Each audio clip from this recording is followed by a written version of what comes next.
Setelah pendakian pertama yang cukup epik dan singkat di Gunung Bismo kemarin, langkah kami tak lantas berhenti. Di hari kedua ini, kami kembali menjemput lelah menuju Gunung Sejuta Umat, sang primadona yang selalu punya ruang di hati setiap pendaki. Biasanya, ini gunung menawarkan sunrise cantik yang sangat eksotik, namun kali ini, ia memiliki cara sendiri untuk meruntuhkan ekspektasi, lalu menggantinya dengan kejutan yang jauh lebih magis. Sebuah pemandangan unreal yang tak pernah kami sangka dan tak pernah kami temukan sebelumnya. Inilah Gunung Prau.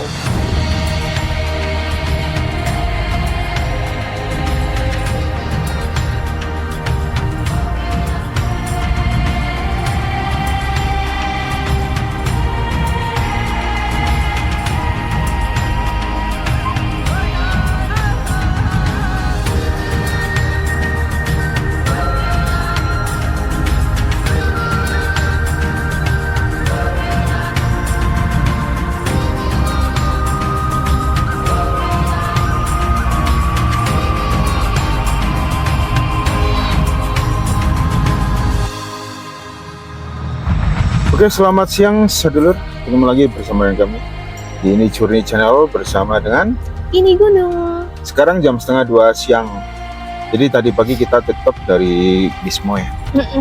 Bismo via Cikunang. Kita semalam tidur di situ sambungannya. Nah, sekarang kita ada di Dieng ini di depan Alfamart dan kita akan melakukan perjalanan tipis. Tipis sekali. Karena pengen mereview dan melihat juga secara full akses jalur menuju ke base camp Gunung Prau via Dwarawati. Nah, ini kita dari area titik keramaian atau nol Dieng di belakang tadi. Kita masuknya di depan sini nih lor. Buat dulur-dulur yang mau mendaki. Biar ada gambarannya juga. Kita belok ke kanan nih. Jaraknya berapa? Jaraknya 1 kilo kok. 1 kilo? 4 meter.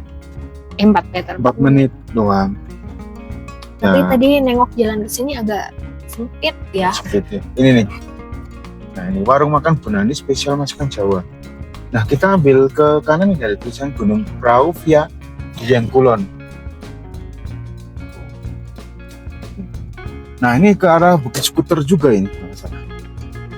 Dan ini penampakannya. Ini Lur, kita di belakang kita pakai apa namanya kayak tirai ini karena semalam kita tidur kasih tirai karena di luar sini kan dari depan lampunya silau banget. Wah, itu tanjakannya mantap itu yang di Lihat depan. itu ada anak ngadat ya. Ngadat.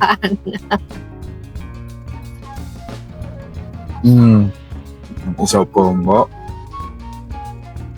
Nah, Mulanya ada di tengah jalan yang diambil atau mata sini seret. sini. Dia berhenti juga kagak salah. Kita nggak bisa lewat. Oke. Itu tanjakannya kita yang kemana itu? Enggak kan? Enggak naik atau naik?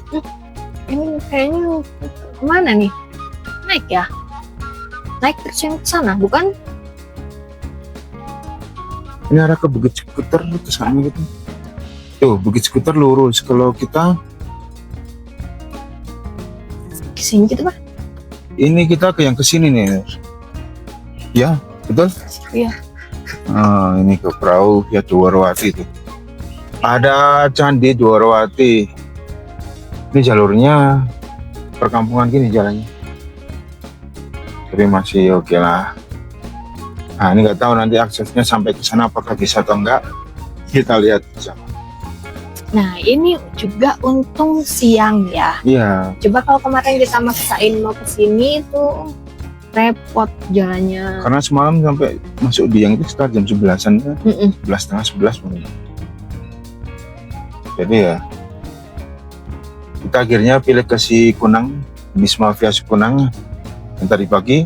Untung juga ambil ke Cikunang karena perahu kan kabut tadi pagi kelihatan dari Gunung Prau, dari Gunung Cikunang. dari Bismo. Dari maksudnya. Bismo. Ini kita ngeliatin benar-benar perkampungan sini. Jadi aksesnya nggak tahu nih kalau rame. Ini karena parkir mobil. Kalau pas weekend nggak tahu lalu lalangnya atau satu jalur ini aja. Waduh, bisa nggak ini? Di kanan kiri. Oh ini ada ini.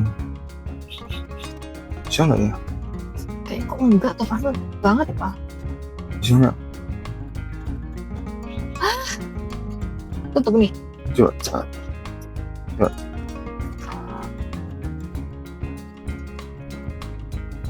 Nah, dia juga berhentinya di situ. Nah iya tahu sebelahnya pakai. Buka lagi. Iya. Sini. Nah ini jalurnya kemana nih?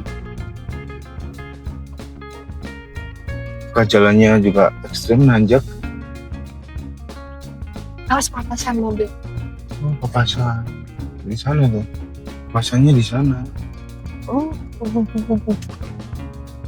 Ini juga habis naik mungkin. Ya. Gunung Prau itu ada di sana.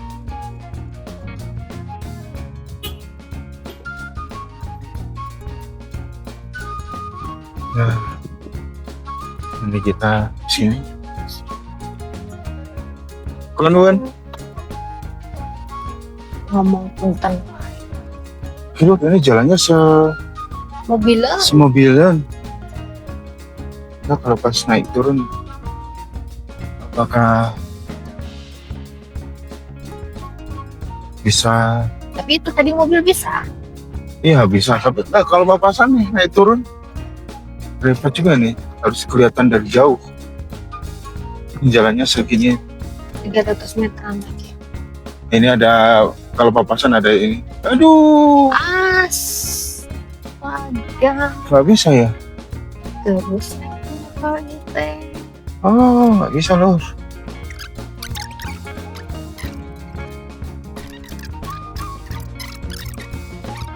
Harus ngalah di sini. Bisa ya? Ya, mangga. Oke. Itu ada papasannya di situ. untung deket ya sama ini. Dan kita lanjut lagi. Ini nggak jauh sih tadi. Tuh, kayaknya itu sih ada yang lampu-lampu itu merang.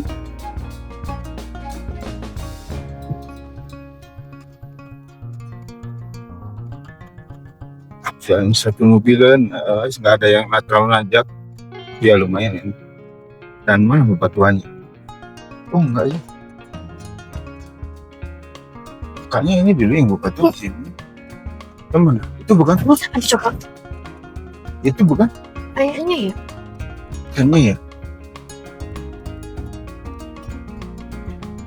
Ini kayaknya beton baru nih kayaknya. Oh iya ini kayaknya betonnya baru. Kalau aku lihat biasanya di YouTube ini jalan-jalan apa?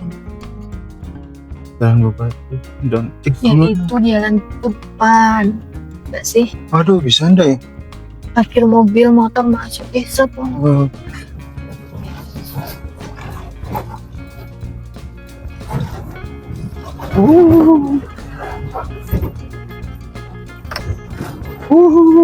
Tapi licin nih lor, harus agak ngegasin. Wow.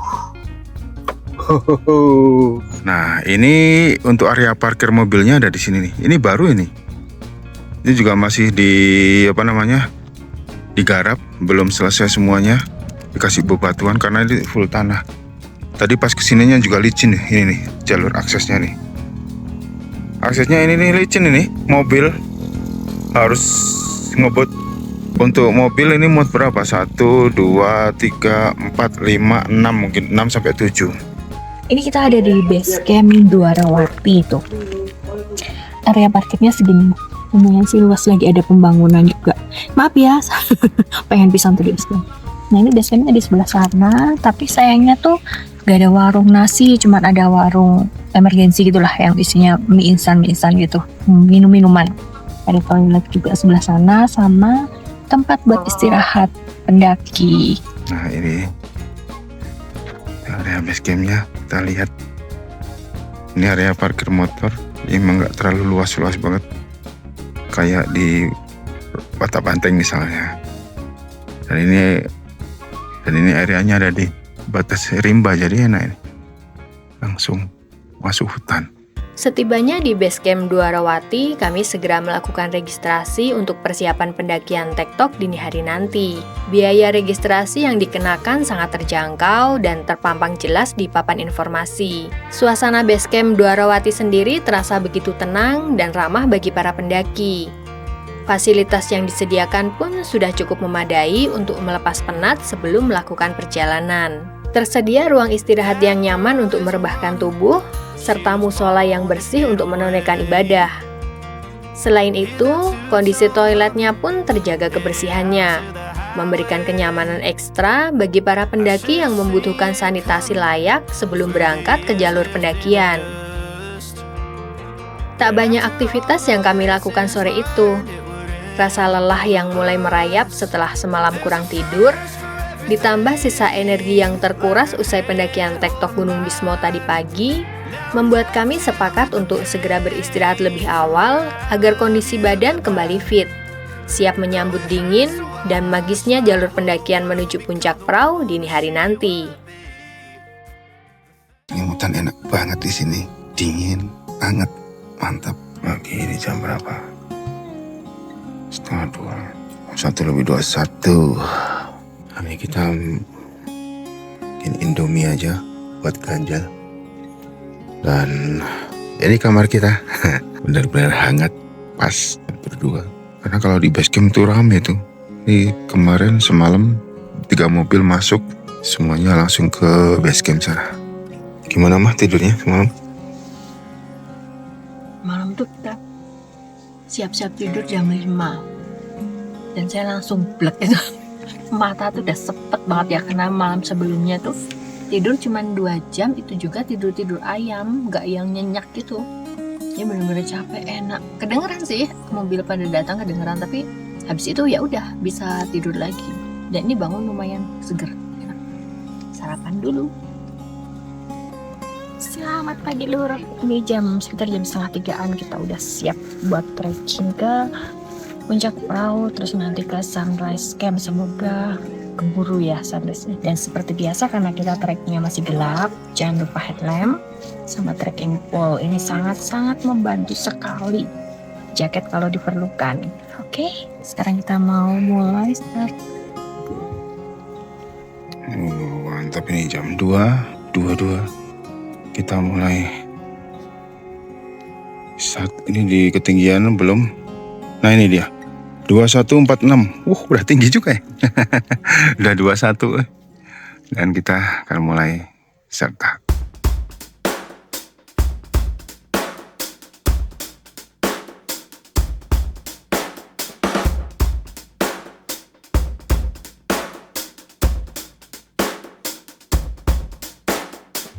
Langkah pertama selalu terasa istimewa.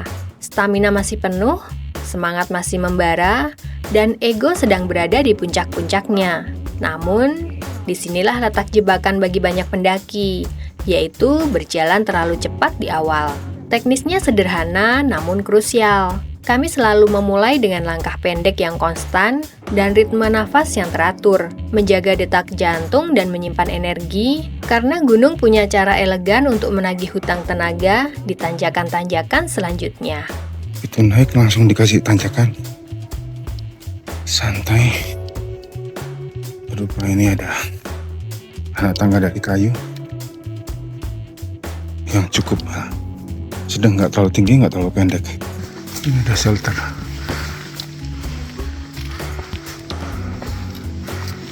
Dan kita naik. Ini udah agak landai ya. Nah, ini udah mulai landai.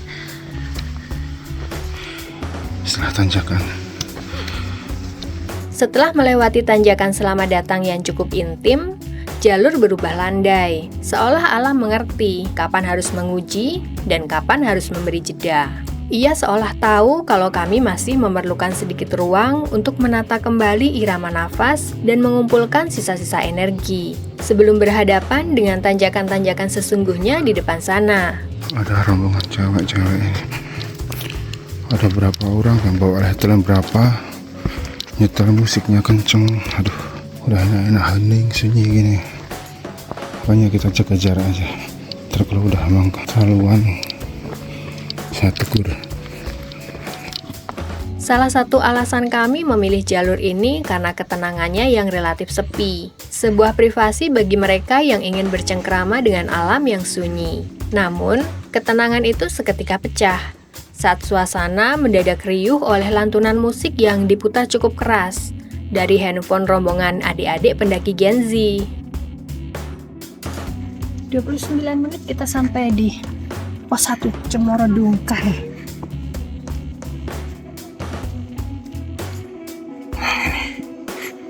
Dua 8 menit 29 ini. Di jarak 580 2229. Ini kita agak tersendat ini. Ada yang bareng ini nih. Musiknya tuh kalau kalian dengar. Pendaki genset.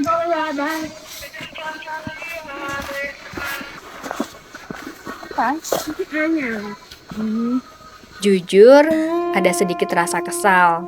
Karena bagi kami, gunung adalah tempat di mana suara angin dan deru nafas menjadi orkestra utama, bukan polusi suara dari lagu-lagu yang diputar paksa.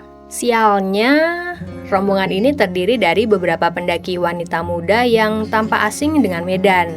Mereka seolah sengaja membersamai langkah kami karena belum pernah menapak jalur ini sebelumnya.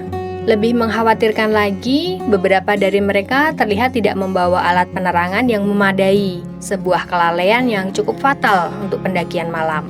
Dalam hati ada pergulatan antara rasa ingin terus melaju demi menjaga kedamaian sendiri, atau tetap menahan langkah demi memastikan keselamatan mereka yang tampak belum sepenuhnya paham resiko di depan mata.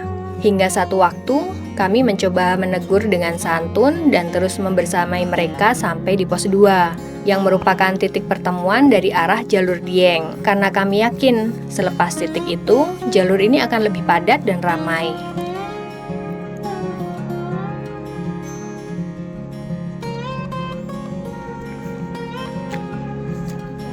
Satu jam 10 menit kita sampai di pos 2. Itu di dekat situ. Ini persimpangan pertemuan sama jalur yang dari Dieng. Sebelah sana. Ada tandanya kok, Dwarawati sana, Dieng ke sana. Jadi nggak akan salah jalur nanti pas turunnya.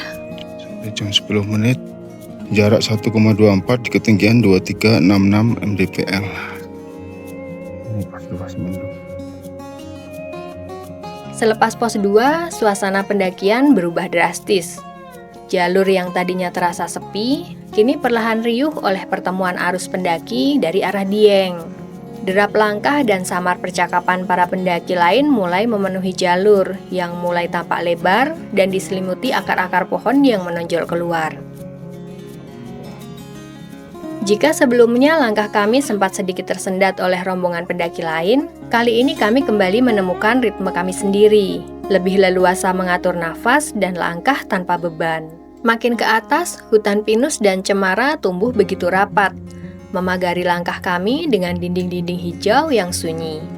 Dengan kemiringan rata-rata 25 hingga 35 derajat, jalur sesekali melandai dan seketika berubah menjadi tanjakan panjang yang curam. Setiap langkah di sini benar-benar menguji daya tahan napas. Namun, lelah itu seolah tersamar saat kami sampai di satu titik ikonik, Akar Cinta.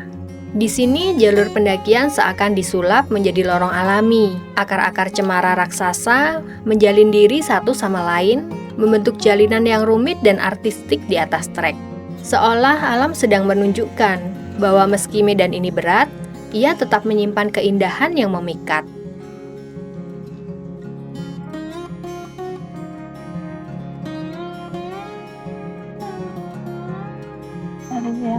Camp area emergency.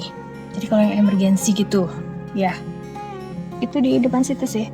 Jadi ada dapat city light juga. Oh iya ya, masuk itu. Areanya di situ. Area ini ya, akar-akar cinta. Dari pos berapa tadi deh? Pos 2. Sampai sini tuh masih dominasi akar-akar banget. Selepas area camp emergency, landscape yang tadinya tertutup rapat oleh vegetasi, kini makin terbuka. Jalur didominasi trek landai yang menyisir pegunungan gunung, di mana angin kencang kerap berhembus, menyapa kami tanpa kompromi, seolah mengingatkan bahwa di ketinggian ini, alam adalah penguasa mutlak. Jalur mulai menanjak perlahan, menantang kembali sisa energi yang kami miliki, hingga akhirnya bertemu dengan percabangan menuju puncak tower, sebuah puncak yang sejatinya terlarang dan tertutup bagi pendaki. Ini ada persimpangan nih, yang ke puncak arah kanan. Ini ada peringatan dilarang ke sana. Setelah melewati titik tersebut, jalur kembali melandai panjang, memberikan nafas lega bagi otot-otot kaki kami. Hamparan trek ini terasa cukup panjang menyusuri pinggiran puncak tower, sampai akhirnya tiba di percabangan jalur Kali Lembu. Sebuah titik temu yang menandai bahwa kami sudah berada tepat sebelum pos 3. Nah, ini sampai di pertemuan jalur dengan Kali Lembu. Itu ada petunjuknya. Kali Lembu, sana. Base camp dia. Dan ini sebentar lagi sampai di pos 3. Jam 52 sampai di pos 3.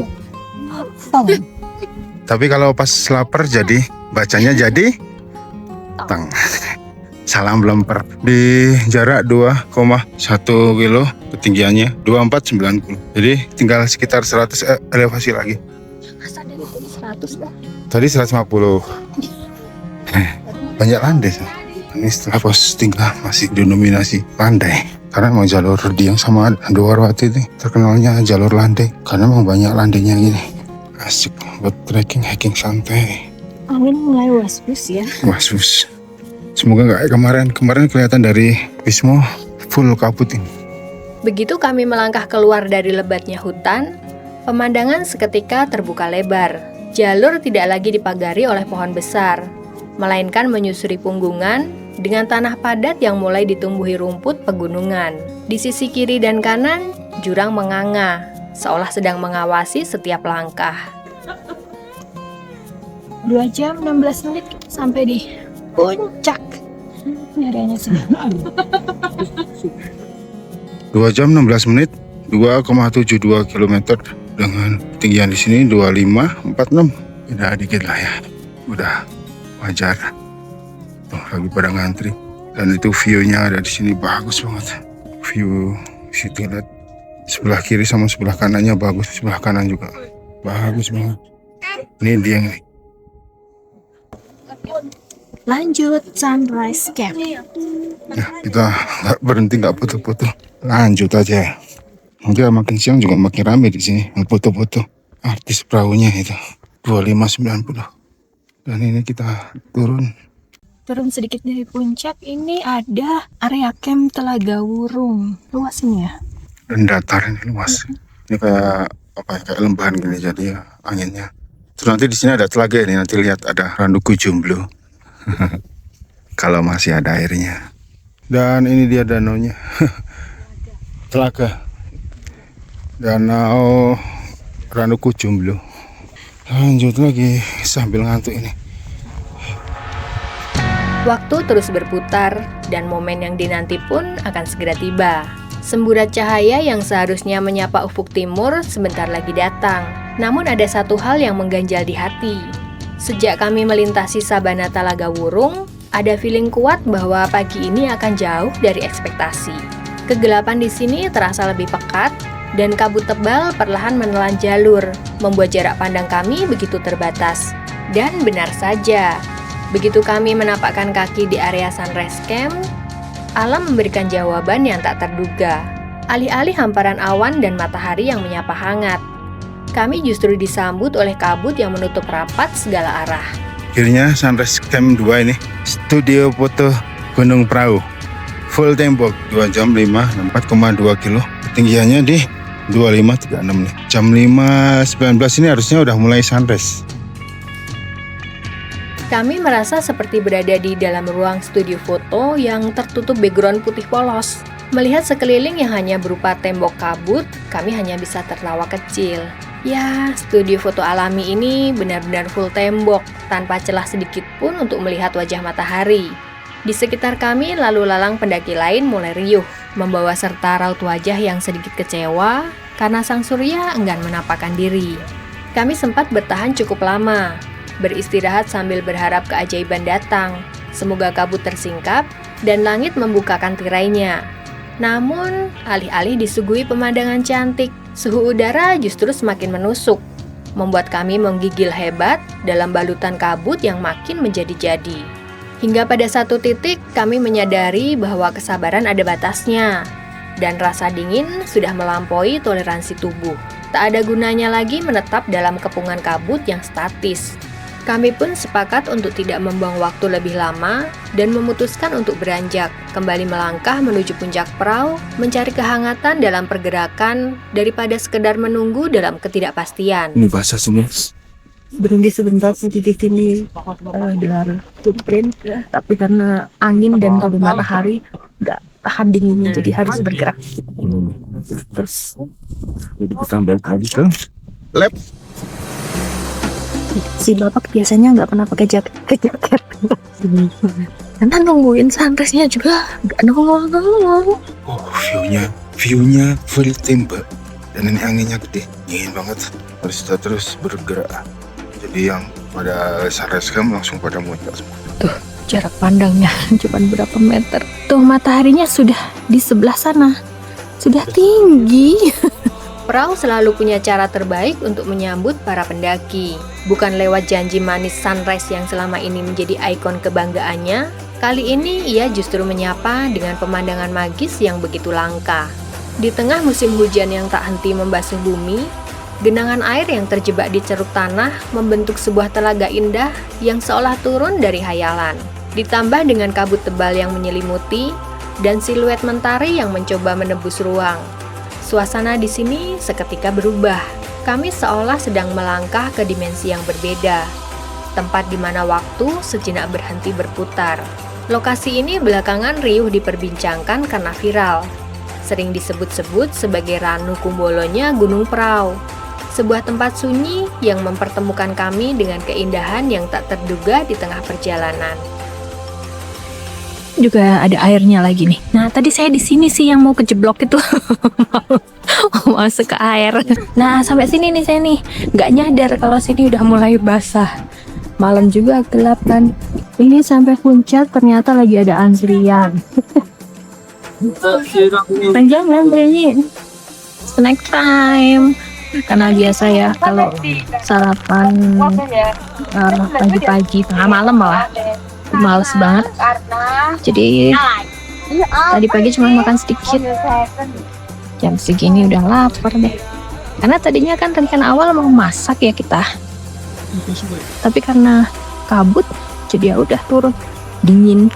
Sejam seperempat nih kita sampai pos 3 Lotong. Dan di sini matahari sudah muncul. Nih camp area emergency. Tadi malam gak kelihatan ya. Tadi pagi. Ini pos 2 Semendungnya tuh areanya. Luas ya, buat ngadem mager gitu. Enak, tadi kita sampai sini tuh berapa? Sejam 45 ya? Sejam 45 menit sampai sini. Dan view Sindoro sama Sumbing. Sumbing di sebelahnya tapi nggak begitu kelihatan. Tadi mah kelihatan. 20 menit dari pos 2. Kita sampai pos 1. Wow. 1 3 jam sampai juga di bawah lagi di Gapura Sugeng Rawuh. Tadi trek jalur turun tuh belum panas ya, lumayan teduh. Kita sudah sampai di area parkir. Terima kasih banyak sudah menonton. Mohon maaf kalau masih banyak kekurangan dan kesalahan. Dan kita nanti mau lanjut lagi ke gunung berikutnya. Di mana itu? Tunggu aja ya. Oke, terima kasih. Bye.